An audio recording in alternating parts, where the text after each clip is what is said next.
Hey, Jim Jim. McGill, Barron Cider. You've had a record number of turnover this last year. I think over 50 new people between grad transfers, portal transfers, and freshmen. What have been some of the most complicated things navigating that, and what have been some of the most pleasant surprises you've seen so far through spring and summer workouts? Yeah, the most complicated thing, I think, is just the time and the numbers. You know, from year to year, that number's going to change. This year was higher than maybe we would have thought, but we have an unbelievable team of people around us. It's obviously the coaches, but we have an incredible personnel staff, and now added GM, Coach Ron Rivera, and we got a lot of support to go identify players who physically we feel like can help us, who are going to fit in at Cal and have the character traits that we're looking for. And I think the pleasant surprise has been just once those guys have been identified and getting them into school and getting them connected together, it's been really, really fun to watch. We got a lot of really good guys on the team. We got some, and they're talented players, but the way that they've come together starting in January and then, you know, absorbing some guys even this June onto the team and working together, it's really shown up on the field and in the locker room with how connected those guys are, and that's been a pleasant surprise. Coach, left side, first row, right in front of you. Dan Tortora, wakeupcalldt.com. How are you, Coach? Good, how are you? Doing well. Just to go deeper into the general manager portion side of things, just how the college football world has evolved that now we have these general managers, and then specifically what it's like to work with Ron Rivera. Yeah, I think the term maybe is a little more fluid than it is in pro football, in my opinion. I haven't been in pro football, but for the most part in pro football, the GM role is pretty standard. You know, it's roster management, working with the coach, a cap person, identifying players, contracts, those type of things. And there's a significant amount of that that's happening in college, but the difference is there's recruiting, you know, versus drafting. That's a big difference. And the kind of the fluid nature of college football versus the contract lengths in the NFL, that's different. There's constituent groups, there's working with the campus, there's working with donors to raise money. And the second part of your question, Coach Rivera, it's been unbelievable. I mean, he's got so many different experiences in pro football, which have helped, just organizational structure, roster management, talking about players, you know, situational football, kind of from a 10,000-foot view. But his job is, I mean, it's dynamic now. I mean, he's talking to donors, he's an advocate, he's talking to folks on campus, directly to the chancellor. And so I think in college, like, we hear that term GM, but I think it really depends on which school and how they define that role, because there probably are schools where it is just cap and players. And then there's schools like us where it's a bigger role. It's really just the tip of the spear of football in general. And there's a lot that goes into that. So I think that's where, you know, it's a little bit different than maybe the NFL. Coach, right side, fifth row, hard to the right. Hey, Coach. Thomas Christopher from the League Winners. Last year we saw a quarterback competition between Fernando Mendoza and Chandler Rogers. Will that be the case? I mean, obviously those two are gone now. Will we see a similar type of competition play out between Devin and Jaron? Yeah, you know, we feel, first of all, we feel really good about our quarterback room. Devin, Jaron, EJ, we got some talented quarterbacks. Not a ton of experience. That just is what it is. Now, Devin came to us in January. Devin's, you know, been in college football. He's been trained very well. He's a really smart guy. He's very mature. He's done some great stuff for us. Jaron came in mid-year out of high school. Very natural football player. It's going to be competitive in that room, and it's going to be competitive throughout the roster, to be honest with you. But the good thing is we feel like this team at each position is probably as competitive or more competitive than any team we've had in our tenure there. So that's a good thing. The goal is to bring in as many good players as we possibly can who fit us, who fit Cal, and let the competition sort the depth chart out. Coach, your next two questions will be side by side, third row left. Coach, how are you? I'm well. How are you? Good. Katrina Sackins, Sports and Culture Media. Piggybacking off the question from the front row, we've seen a wave of schools transitioning into the GM world. With newly added Ron Rivera, what insight are you hoping he brings to this program, as well as your coaching strategies on the field?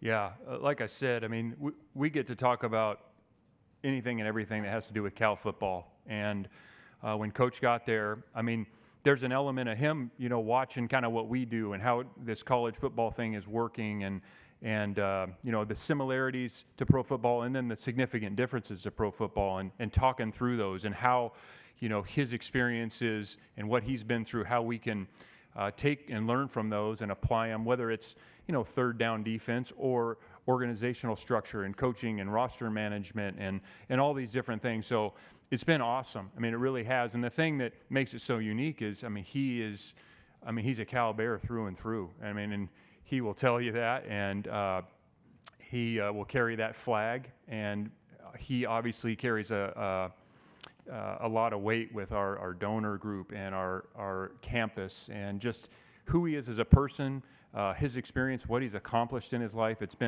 just been awesome for me personally, for our coaching staff, for our players, for our donor base, for our university. It's just been an incredible addition and advocate for Cal football. Coach, we'll stay right there. Hey, Coach, Tony Syracuse, the last word on sports. You've been coaching, you've been in the system for quite a few years.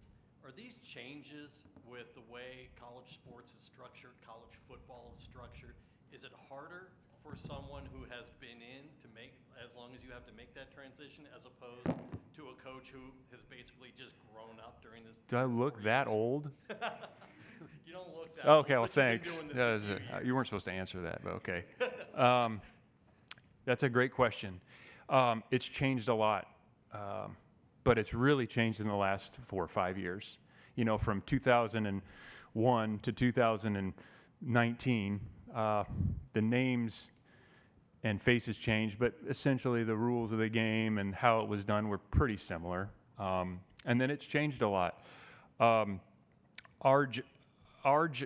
things that the players are subject to, and kind of the changes in college football with the transfer portal, conference realignment, NIL, and players making money now, that is significant. Any one of those things in a 10-year window would be a big deal. And when they all three happen kind of at the same time, boy, that's a lot of change.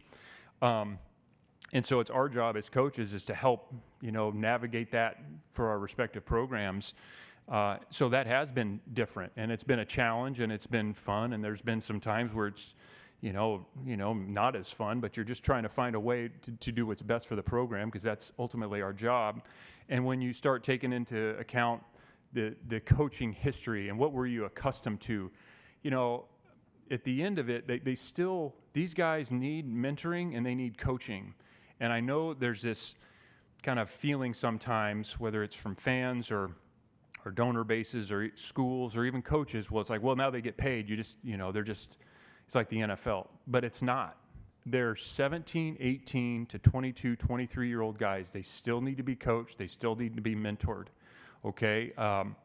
Is it a bit more complicated? Yes, it is. But I will tell you what hasn't changed is when you go to meetings, that hasn't changed. Like the rules of the game, the dimensions are the same. It's still 11 on 11. The rules are the same. The fundamentals of the game haven't changed. What's important, how to block, how to tackle, pad level, all these things that we've talked about, how to backpedal, what's cover three, like that hasn't changed. So from when you go to the meeting room and you go to the walkthrough and you go to the football field, it's the same.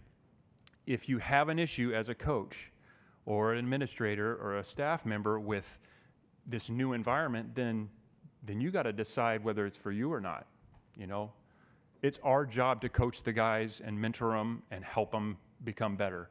If you, as a coach, don't like it, like we're all working here on our own free will. We don't have to coach. You know, we have to be a part of these programs. We get to do this, and we better adapt.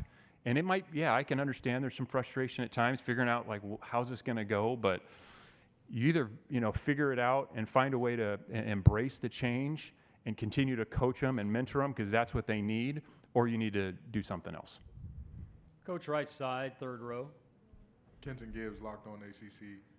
Your coach, this team was competitive all last year. However, 2-5 in single-digit or one-score games.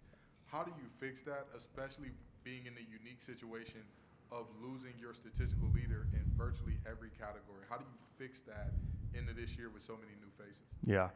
You didn't need to remind me, but I know the stat. Yeah, some difficult, frustrating losses. We had plenty of opportunities to win those games, and I wish it was as simple as, well, we need to do this one drill or address this one position or fix this one problem. It's not that simple. It's everything. It's coaching and schematics. What are we going to do better? It's off-season programming. What are we going to do better? It's food. It's our class schedule, so we have the best situation to teach and practice our players. It's admissions and recruitment and talent acquisition and talent retention. It's support from every level of our institution. It's our sports med. I mean, I could name 50 things that can help us, okay? And thankfully, Coach Rivera and our chancellor have been very, very supportive in things that we can do to make the program better, because ultimately it's one play in the game. It's one more defensive stop. It's another score in the red zone on offense, a touchdown, and maybe a field goal that we connect on, okay? But any one of those 50 things, like, we all got to be pulling in the same direction, so when those moments come up, that we're able to capitalize on them and win those games. And the other thing you can do to solve for that is not be in so many close games and score more points and get them off the field more often. So you either create bigger margins, or when those margins are small, you got to be better in those critical moments. You had a second part to your question. Oh, the statistical leaders. Yeah, I mean, last year we had, I can't recall all the statistics, but we were a pretty darn good defense. We had a few bad quarters, but overall we had a pretty darn good defense. Now, we lost some really good players off that defense. However, we got some dang good players back, and we feel like there's some young guys and some new guys, I should say, not just young guys, but new guys who are going to be really good defensive players. Offensively, we weren't as good statistically. We didn't score as much as we needed to. I'm a firm believer you got to try to get to 4 offensive touchdowns a game. Now, is that always going to happen? Maybe not, but that's the goal, score 4 offensive touchdowns a game. We were a little short on that. We know that we lost some players, but we also feel like we have added some players, and we can be as or more productive offensively.